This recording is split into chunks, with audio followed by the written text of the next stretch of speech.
autres bâtiments, celui qu'on utilise actuellement, c'est le deuxième bâtiment bâti à Bourg-l'Archambault. Voilà, il y a toujours eu le thermalisme depuis l'époque des Romains. Alors celui-là, celui que c'est actuellement, il date depuis 1885, la date d'inauguration. Et il avait été réalisé par un architecte assez réputé, connu dans l'Allier, c'est Charles Lecoeur, et qui avait fait appel également à un céramiste, un faïencier réputé, qui s'appelait Léon Parvillier. Et Léon Parvillier, on a des fresques magnifiques, c'est le plus gros ouvrage qu'on a, qui attirent et qui font le plaisir des nos curistes et qui attirent énormément des touristes également.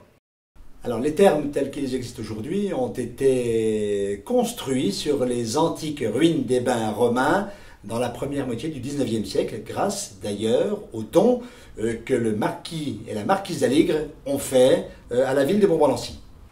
Alors, bien que le thermalisme existe depuis l'Antiquité à Schötzegg, il a fallu attendre 1934 pour que se crée le premier bâtiment, établissement thermal digne de ce nom.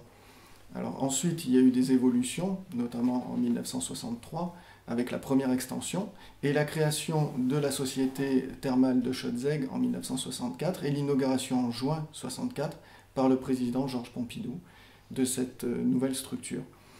La nouvelle évolution a eu lieu en 2009, et elle est toute récente, avec le nouvel établissement thermal qui voit le jour, et son extension avec le thermoludisme d'un côté et le spa de l'autre. Alors l'établissement thermal de Roya fait partie d'une manière intégrante des stations thermales d'Auvergne. Il en fait partie depuis de nombreuses années, puisque la date de création de l'établissement thermal c'est 1856, avec une véritable essor qui s'est passé à un moment donné très précis, c'est 1862, le jour où l'impératrice Eugénie est venue rendre visite à Roya. L'établissement de Montron-les-Bains est composé de deux établissements, en fait, l'établissement thermal et l'établissement thermoludique, le centre thermoludique Les Iléades, qui est apparu il y a 3 ans.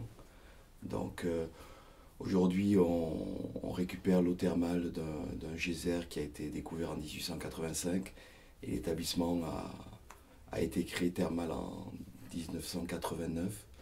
Et depuis cette époque, donc depuis un peu plus de 20 ans maintenant, la ville de Montron s'appuie sur cette nouvelle activité. Donc on est vraiment sur un établissement du 21e siècle, que ce soit sur les thermes comme sur l'établissement des Iléades, qui est un nouvel établissement.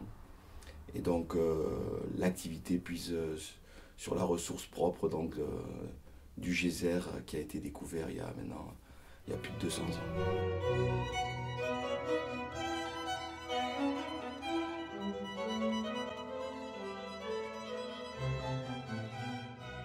Le premier établissement thermal à Vals-les-Bains date de 1845, c'est-à-dire donc cette partie du 19e siècle qui a vu ensuite l'avènement du chemin de fer. Et donc ce fut une grande station thermale, une des stations thermales de France les plus connues, avec Vichy, Aix-les-Bains, Châtel-Guyon, à l'époque donc des coloniaux.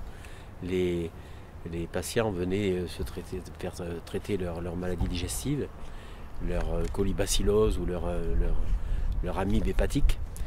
Et donc c'est après 1946, au moment de l'avènement de la sécurité sociale, qu'il a été décidé donc que Vals-les-Bains serait spécialisé dans le traitement du diabète. Et aujourd'hui, donc, sur les 3000 curistes qui viennent à Vals-les-Bains, nous avons environ 80% de diabétiques. Alors l'eau est utilisée au niveau des thermes de Roya à des fins bien sûr de traitement, essentiellement 2 pathologies, qui vont concerner les maladies cardio-artérielles, en particulier l'artérite des membres inférieurs et le syndrome de Raynaud. Et deuxième pathologie importante qui est traitée à Roya, c'est la rhumatologie, et là on va plus parler d'arthrose ou de problèmes fibromyalgiques. Alors l'eau thermale est utilisée de plusieurs manières. Tout d'abord, elle est utilisée dans le cadre de la géothermie, puisqu'on a une eau qui est très chaude, à 82 degrés, et il faut la refroidir pour pouvoir l'utiliser dans les soins, que ce soit les soins thermaux, les soins du corps, ou même le thermoludique. Donc on récupère pour cela toutes les calories, donc on a un process de la géothermie, pour se retrouver avec une eau qui se retrouve aux alentours de 37 degrés. Et à ce moment-là, on peut l'utiliser dans les soins, alors comme je l'ai dit tout à l'heure, soit dans le thermalisme, soit dans le spa.